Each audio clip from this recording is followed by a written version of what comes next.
Everyone, welcome back to my channel art factory PD. Friends, अभी फ़िलहाल आपने कुछ टाइम पहले एक जॉर्जिया ऑर्चिड की साड़ी पर पेंटिंग देखी थी। लेवेंडर कलर की साड़ी थी और उस पर मैंने फ्री हैंड फ्लावर्स बनाए थे। तो वो एक छोटा मोटिव लेकर मैंने वर्क किया था, मतलब छोटा मोटिव भी था और एक थोड़ा सा बड़ा पैटर्न भी था। लेकिन हम छोटे छोटे मोटिव सोच लेते हैं क्योंकि हम सबका क्रिएटिव माइंड है, तो हम इजीली इस चीज़ को सोच लेते हैं। लेकिन कई बार हमें समझ में नहीं आता हम किसी बड़े प्रोजेक्ट पर, यानी कि साड़ी पर, दुपट्टा पर, उस छोटे से प्रोजेक्ट को किस तरह से बड़े प्रोजेक्ट में कन्वर्ट करें, यानी कि उसको बड़े व्यू में किस तरह से हम सेटल करें। तो वो जो चीज़ें हैं, वो बारीकियां हैं, मैं आज की वीडियो में आप सभी के लिए लेकर आई हूँ। सो पूरी वीडियो को ध्यान से देखिएगा और आई होप आप सबको बहुत पसंद आएगी। पसंद आए तो लाइक कीजिएगा, चैनल पर नए हैं सब्सक्राइब करके बेल आइकन को प्रेस कर लीजिए ताकि हर लेटेस्ट वीडियो की रेगुलर नोटिफिकेशन सबसे पहले आप तक पहुंचे। और वीडियो को ज़्यादा से ज़्यादा शेयर करना बिल्कुल भी मत भूलिएगा फ्रेंड्स, क्योंकि आपकी शेयरिंग ही आर्ट फैक्ट्री पीडी की केयरिंग है। तो चलिए आज की साड़ी बनाते हैं, किस तरह से बड़ा बड़ा पैटर्न हम छोटे पैटर्न को बनाएं। सो फ्रेंड्स, बेसिक आपने देखा था इसी साड़ी का, और अब देखिए इसको मैं थोड़ा सा जूम करके आपको डिटेल के साथ एक बार फिर से मैं बता रही हूँ। मतलब मैं आपको वो सब नहीं सिखाऊंगी जो मैंने लास्ट वीडियो में सिखाया था, क्योंकि बार बार एक ही चीज़ को रिपीट करने से वीडियो बोरिंग हो जाती है और ना ही उसमें मज़ा आता है। लेकिन फ्रेंड्स, इस तरह का जब आप वर्क करें ना, तो ये याद रखिएगा कि ब्रश को ना बार बार वॉश मत कीजिएगा। यानी कि देखिए, अब ब्रश में वाइट कलर है, क्योंकि मैंने वाइट कलर में पानी ऐड किया था ना, तो मैं उसी से ही पिंक कलर को उठाया था। और उससे देखिए अब ये जो शेड निकल कर आई है, ये हम अगर वैसे कलर लेकर बनाते तो नहीं बनती। और कभी कभी इस तरह के फ्लावर्स भी ट्राई किया कीजिए फ्रेंड्स, जिनकी पेटल्स ना एक जैसी नहीं होती। ये जो फ्लावर है, ये तो वही है जो आपने लास्ट वीडियो में देखा था, इसी साड़ी की वीडियो में। तो अब ये देखिए, ये डिफरेंस देखिए दोनों फ्लावर की पेटल की शेडिंग का, जो उसमें था वो अलग था और ये अलग है।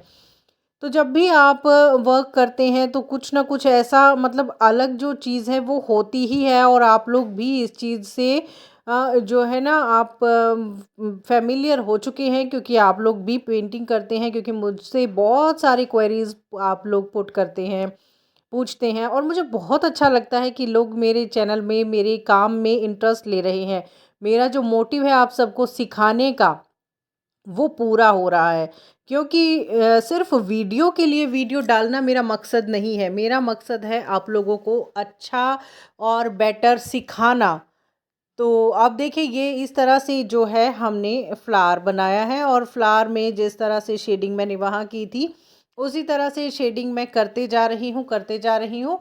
लेकिन जब भी हम मतलब एक फ्लावर का जो कोई पैटर्न हम लेकर चलते हैं, तो उसको किस तरह से हमें आगे इम्प्लीमेंट करना है, मतलब उसको बढ़ाना किस तरह से है, कितने कितने मेजर पर हमें काम करके चलना है। मेजरमेंट्स की कोई ज़रूरत नहीं है फ्रेंड्स, क्योंकि जब हम काम करते हैं ना, तो हमारी आंखें अपने आप मेजर कर लेती हैं। लेकिन अगर आप बिगनर हैं, आप बिल्कुल नए लेवल पर काम कर रहे हैं, तो आप मेजरमेंट ज़रूर से ज़रूर लेकर काम कीजिए, क्योंकि उससे थोड़ी सी परफेक्शन आती है। और लेकिन धीरे धीरे आपको ये समझ में आने लग जाएगा कि ये इतना जो है वो 2 इंच होगा, इतना होगा जो वो 4 इंच होगा। तो इस तरह से जब है ना, हम धीरे धीरे आँखों से मेज़र करना शुरू कर देते हैं। तो देखिए, ईज़ी जो वे है ना, वो लेकर आप काम कीजिए। अब ये 2 फ्लावर्स मैंने बनाए हैं, 1 फ्लावर और मैं यहाँ पर बनाऊँगी। और उसके बाद जब हम इस तरह से पैटर्न को लंबा करते हैं, बड़ा करते हैं, तो उसमें ना थोड़ी-सी सिमेट्री हमें रखनी पड़ती है। सिमेट्री इन द सेंस, मतलब बर्ड्स हैं या छोटे फ्लावर्स हैं, छोटे फ्लावर इससे अलग नहीं होने चाहिए, इसके जैसे ही होने चाहिए। लेकिन अगर आपने जो बेस है वहाँ पर अलग फ्लावर्स को लेके किया है, तो आप अलग फ्लावर ले सकते हैं। लेकिन मैं एक ही पैटर्न को दूर तक लेकर जा रही हूँ, और उसी को मैं जो है ना, यहाँ पर अलग अलग तरह से मैं उसको बढ़ा रही हूँ। तो देखिए, ये जो है मैंने ये फ्लावर्स के बंच बनाए हैं। तो मतलब अगर आपको बेल पैटर्न बनाना है ना, तो हमेशा याद रखिएगा, जो आपने एक बेस बनाया है, मतलब सबसे नीचे जो फ्लावर है, जो उसके ऊपर बनाएंगे, वो या तो थोड़ा सा हल्का सा लेफ्ट में लीजिएगा, या फिर हल्का सा राइट में लीजिएगा, according to your fabric and your designing. और उसके बाद देखिए इस तरह से उसको कनेक्ट कीजिएगा। अब जो आपको ये दूर दूर फ्लावर दिख रहे हैं ना, ये छोटे छोटे फ्लावर्स दिख रहे हैं, बर्ड्स दिख रहे हैं, इन्हें भी हमें इससे कनेक्ट करना है। ये मैंने इसीलिए बनाए हैं फ्रेंड्स कि इसकी जो चौड़ाई है वो हमारे बेसिक पैटर्न से मिलती रहे, मतलब मिलती जुलती रहे। एक दो फ्लावर मैंने 2 पेटल्स बनाया है, एक दो फ्लावर मैंने यहाँ पर 3 पेटल्स बनाया है, कुछ मैंने सिंगल पेटल बर्ड बनाई है, लेकिन यहाँ लीफ की जो क्वांटिटी है वो थोड़ी सी बढ़ गई है। तो जो चीज़ें हैं ना, इनको किस तरह से मॉडिफाई किया जाए, ये जो चीज़ें हैं ये आपको आनी चाहिए, क्योंकि अगर आप इसको प्रोफेशनल लेवल पर लेकर चलते हैं, प्रोफेशनल लेवल पर आप इसका वर्क करते हैं, बिजनेस करते हैं, मेरी तरह से ऑर्डर्स पर वर्क करते हैं, तो आपको जो है ना इन चीज़ों की बारीकियां समझ में आनी चाहिए। क्योंकि फ्लावर्स बनाना आसान है, किसी डिज़ाइन को दिखाना आसान है, किसी डिज़ाइन को सोचना आसान है, लेकिन उसको उस लेवल पर कपड़े पर बनाना बहुत मुश्किल है कि आपको और आपके कस्टमर को जो है ना अच्छा लगे, यानी कि दोनों की सोच जहाँ पर मिले। अब हमें वैसा ही बनाना था जैसा कस्टमर को चाहिए था, और कस्टमर की चॉइस जो है ना इस काम में वो सबसे ज़रूरी है। क्योंकि अगर आपकी बनाई क्रिएशन उनको नहीं पसंद आती बनने के बाद, तो आपका लॉस भी हो सकता है, क्योंकि फैब्रिक भी लगता है, कपड़ा भी लगता है, टाइमिंग भी लगती है, और बहुत सारे छोटे छोटे कामों से टाइम निकाल के जब हम ये काम करते हैं ना, तो हमारा टाइम बहुत प्रीशियस हो जाता है। तो वही जो चीज़ें हैं कि आप उसको सोच समझ के कीजिए, उसके जो पेटल्स हैं, फ्लावर्स हैं, मतलब इस तरह से बनाइए कि गड़बड़ी की या फिर नापसंद की कोई गुंजाइश ही ना रहे। हमें जब उसको बनाएंगे, उसको इम्प्लीमेंट करेंगे, एक शेप देंगे, यानी कि शेप देना भी यहाँ पर बहुत ज़रूरी है। कई बार हम एक छोटे फ्लावर को बड़े फ्लावर के में कन्वर्ट करते हैं, मतलब कि जो पेटल्स हैं जो छोटी छोटी सी होती हैं उनको बड़े फ्लावर की तरफ लेकर जाते हैं। तो देखिए इस तरह से मैसी जो है वो मेरा सारा रूम हो जाता है जब मैं ये काम करती हूँ। क्योंकि मुझे बड़ा जो मेरा फ्रेम है वो भी सेट करना पड़ता है, क्योंकि समर्स में तो छोटे फ्रेम पर काम इजीली हो जाता है, फ़ैन चलता है, वो सूख जाता है, तो मुझे आगे फ्रेम को मैं ट्रांसफ़र कर सकती हूँ। लेकिन विंटर्स में ना ड्राई नहीं होता, तो मुझे बड़ा फ्रेम लगाना ही पड़ता है। बड़े फ्रेम की वजह से मुझे जो है वो ईज़ी रह जाता है, क्योंकि मैं एक बार बड़ा सारा काम करके छोड़ देती हूँ, वो ड्राई होता रहता है।